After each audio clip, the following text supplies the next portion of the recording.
ধরো তুমি Apple, Google বা এনভিডিয়ার মতো জায়ান্ট যেসব কোম্পানি আছে ওগুলো স্টক কিনতে চাও, কিন্তু কোশ্চেন হইতেছে তুমি কিনবা কিভাবে? তোমার কাছে টাকা আছে ঠিকই, কিন্তু তুমি কিনবাটা কিভাবে? লাস্ট ইয়ার ডিপসিক আসার পর যখন এনভিডিয়া স্টক প্রাইস একদম ক্র্যাশ করতেছিল, সময় আমি চাইতেছিলাম যাতে কোনোভাবে আমি কিছু এনভিডিয়া স্টক কিনতে পারি, কারণ আমি জানতাম যে এনভিডিয়া স্টক প্রাইস আবার ইনক্রিজ হবে খুব তাড়াতাড়ি। কিন্তু যখন আমি মার্কেট রিসার্চ করলাম তখন আমি লিটারালি একটা প্ল্যাটফর্ম পাই নাই যেখান থেকে আমি বাংলাদেশ থেকে এনভিডিয়া স্টকটা আমি কিনতে পারি। Not even a single platform. And ওই দিন আমি খুব ইম্পর্টেন্ট একটা জিনিস রিয়েলাইজ করলাম, বাংলাদেশ আমরা যারা আছি তারা বেশিরভাগ গ্লোবাল মার্কেটের যেসব অপরচুনিটিস আছে ওগুলোতে একদম ডিসকানেক্ট। বাইরের দেশের স্টক কিনা থেকে শুরু করে ক্লায়েন্টের পেমেন্ট রিসিভ করা, জিনিসগুলো এত বেশি কমপ্লিকেটেড এই দেশের মধ্যে যে আমরা যারা নর্মাল পার্সন আছি আমরা বুঝি না যে আসলে কিভাবে কি করবো। বাট রিসেন্টলি আমি একটা প্ল্যাটফর্ম দেখলাম যেটার নাম হচ্ছে ফ্যাসেট। ফার্স্ট অফ ভাবছিলাম বাংলার সাথে অ্যালাউড না এখানে as most of the other finance platforms, but একটু ঘাটাঘাটি করার পর রিয়েলাইজ যে না, বাংলাদেশ থেকে আমরা চাইলে ফ্যাসেট ইউজ করতে পারি। তারা কারেন্টলি বাংলাদেশের মধ্যে সফট লঞ্চ করছে and planning to go full fledged from April. Fasset basically একটা গ্লোবাল ফাইন্যান্সিয়াল প্ল্যাটফর্ম, আর এটা হচ্ছে ওয়ার্ল্ডের first stable coin powered by শরিয়া compliant digital bank regulated by UAE,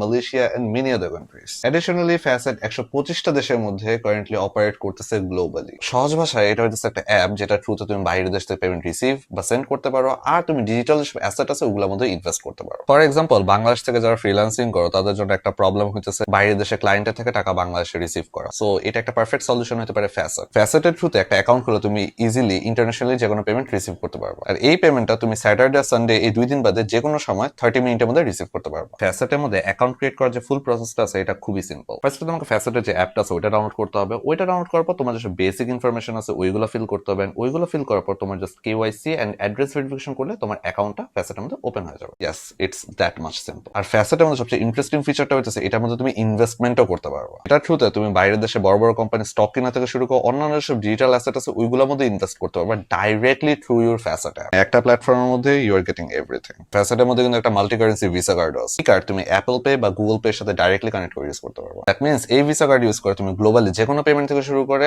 local যে কোনো শপ, রেস্টুরেন্ট, মেটা অ্যাডস সব জায়গার মধ্যে তুমি নিজে থেকে পেমেন্ট করতে পারবে উইদাউট এনি এক্সট্রা হ্যাসেল। আর হ্যাঁ, এই যে কার্ডটার কথা বললাম এটা তুমি ইউজুয়ালি নিতে গেলে কিন্তু $9.99 কস্ট পড়বে, কিন্তু just by using my coupon code senpai তুমি $0.99 মানে $1 কমেও তুমি এই কার্ডটা নিতে পারবে। তো তোমরা যারা আমাদের ফ্রিল্যান্সিং নিয়ে কাজ করো বা ডিজিটাল অ্যাসেটের মধ্যে ইনভেস্ট করতে ইন্টারেস্টেড, তোমার জন্য ফ্যাসেট একটা ভালো অপশন হতে পারে। আর তোমরা চাইলে ফ্যাসেট নিয়ে আরো ডিটেইলস জানতে পারো তাদের অফিসিয়াল ওয়েবসাইট বা অ্যাপ থেকে। দ্যাটস ইট, ইটস মি আশ সাইনিং আউট। পিস।